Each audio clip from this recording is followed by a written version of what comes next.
Hello students, today we will start from electric potential. The electric potential at a point in an electric field is measured by the work done bringing a unit positive test charge from infinity to that point against the electric force of the field. So mathematically we can say the electric potential V is equal to W, that is the work done, divided by Q naught, that is the charge.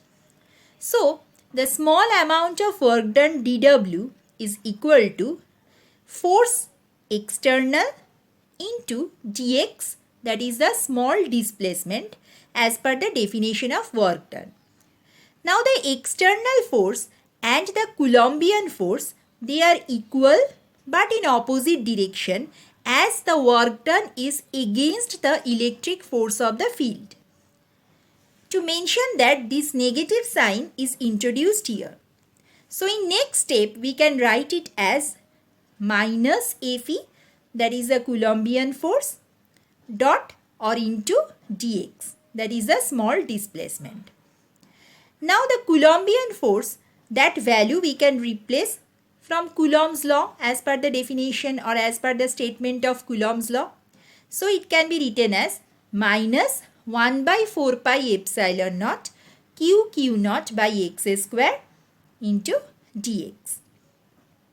Therefore, the total or net work done W is equal to minus 1 by 4 pi epsilon naught q naught integration of 1 by x square dx, where we have taken the lower and upper limit as xa and xb respectively, is equal to q naught by 4 pi epsilon naught as the integration of 1 by x square dx is equal to minus 1 by x. So this negative sign is absorbed here in the next step.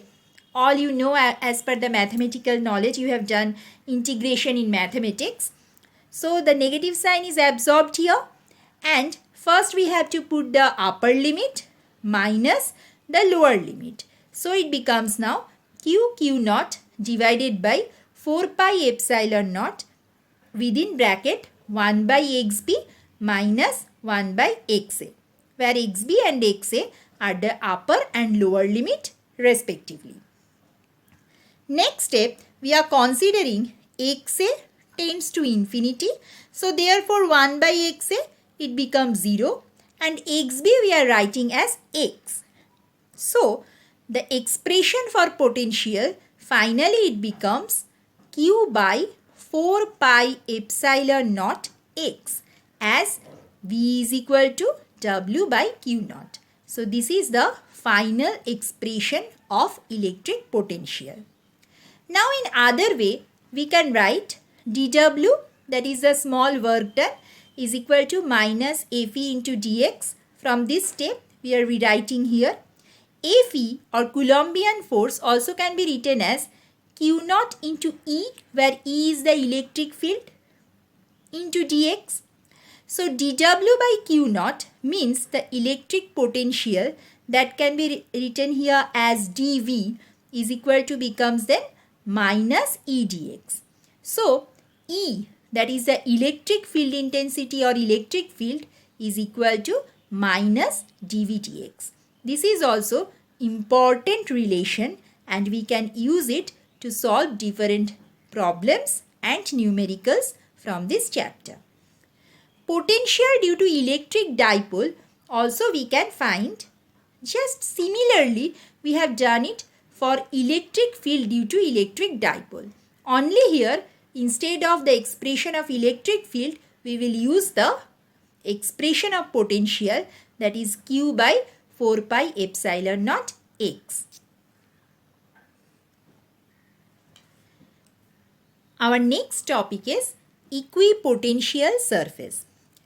Any surface over which the electric potential is same everywhere is called equipotential surface. See the diagram. This is the positive charge q.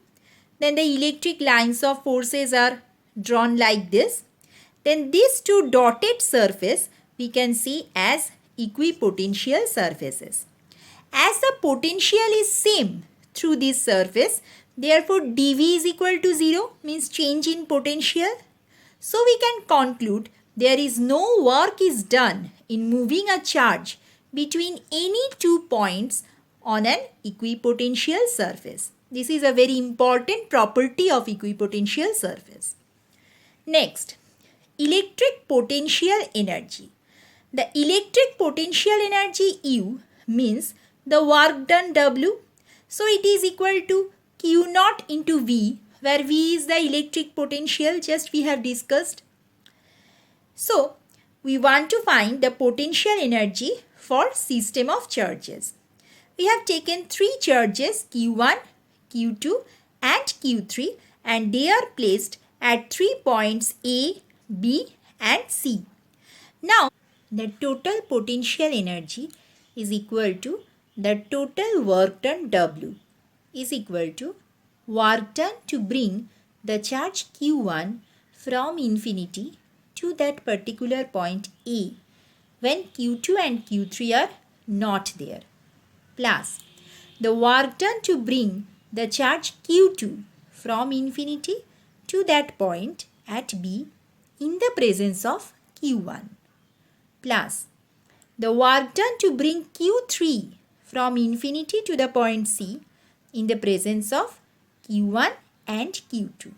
So this will be the total work done, means the total potential energy for this system of charges is equal to, we can write it as W1 plus W2 plus W3 is equal to W1 means for Q1 the work done is equal to 0 as Q2 and Q3 are not there, so there will be no work done to bring the charge Q1 at that point A from infinity. So it can be written as 0.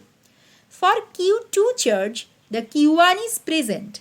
So work done will be there and that is equal to 1 by 4 pi epsilon naught Q1 Q2 divided by R12 as per the definition, and as the distance between Q1 and Q2 is R12, plus W3 that is for charge Q3 in the presence of Q1 and Q2. So two terms will be there. First one, due to Q1 it will be 1 by 4 pi epsilon naught Q1 Q3 divided by R13 as the distance between them is R13, plus 1 by 4 pi epsilon naught Q2 Q3 divided by R23 that is due to the charge Q2 and the distance between them is R23. So this is the total work done or total potential energy for this system of charges. So the final equation can be written like this: W is equal to 1 by 4 pi epsilon naught within bracket Q1 Q2 by R12 plus Q1 Q3 by R13 plus Q2 Q3 by R23. This is the final expression. The next topic is work done in rotating an electric dipole in an electric field, or we can say potential energy of the dipole in electric field. We know the expression of torque tau in the previous chapter, that is equal to Pe sin theta, where P is the dipole moment, that is equal to 2qL, where 2L is the dipole length and Q is the one of the charge. Therefore, the work done TW to rotate the electric dipole is equal to tau d theta as per the definition of work done, where d theta is the small angular displacement. Now we can replace the value of tau here, that is Pe sin theta d theta. Therefore, the total or net work done W is equal to, we have to integrate it, this whole term, for the angle say from 0 to a particular angle theta. So integration 0 to theta Pe sin theta d theta. Integration of sin theta d theta is minus cos theta as per the mathematical formula. The lower limit is 0, upper limit is theta. Therefore, it is equal to PE minus cos theta plus cos 0 when we are replacing the lower and upper limit.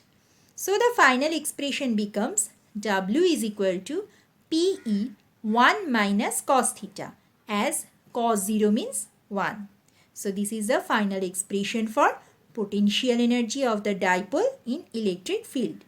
For any other angle, we have to change just the lower and upper limit and we will get the value for it. This is the assignment 4 from electrostatics, and this is from today's lesson. If you have gone through the lesson properly, you can do all the numericals and problems easily.